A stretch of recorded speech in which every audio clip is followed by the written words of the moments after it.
Subcreation is a big part of his work, and also a big pitfall is to love too well the work of your own hands is a great sin. That your subcreation should be in accord with creation and not in domination of that. That's the pitfall I believe that Professor would have with AI, is that you love too well the work of your own hand and that you replace the experience of the creation with your own subcreation. You know, Sauron is an illusionist.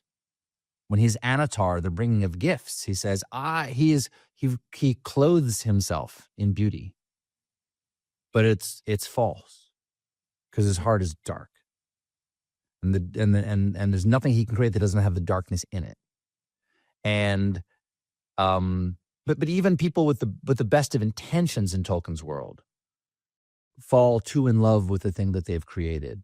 Fëanor creates the Silmarils, which is the ultimate sin.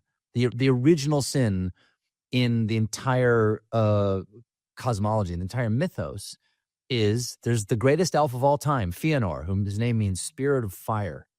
Fëanor wants the light of the two trees, Telperion and Laurelin, which was the light of the world. They weren't the first light, they were the second or third lights of the world.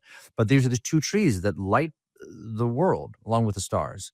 And it captures the light of the two trees in these three gems called the Silmarils.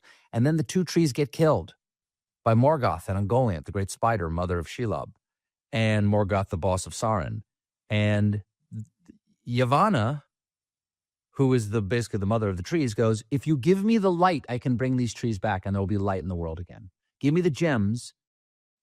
And he goes, what's going to happen to the gems? He goes, well, I'd have to break them and release the light to bring the two trees back. And he goes, no, you don't understand. What I have done to create these, I can only do once. It took everything I know. And there was a specific moment, essentially, that allowed me to do this, a moment of inspiration that allowed me to create this thing.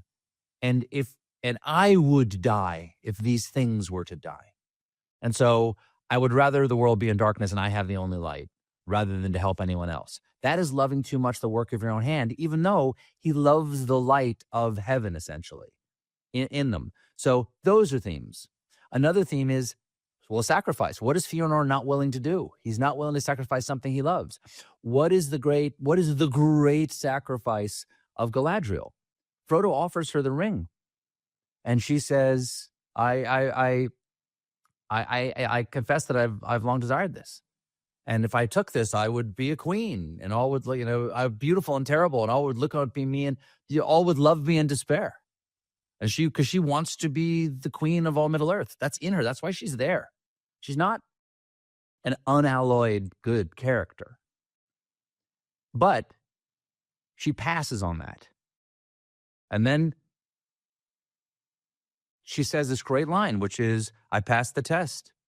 I will diminish and pass into the west and remain Galadriel, because that's about the acceptance of the world as it is, not seizing power to manipulate into the world that you want it to be, which isn't to say you can't improve conditions, but seeking power in Tolkien's world is rejecting the world that was created for you.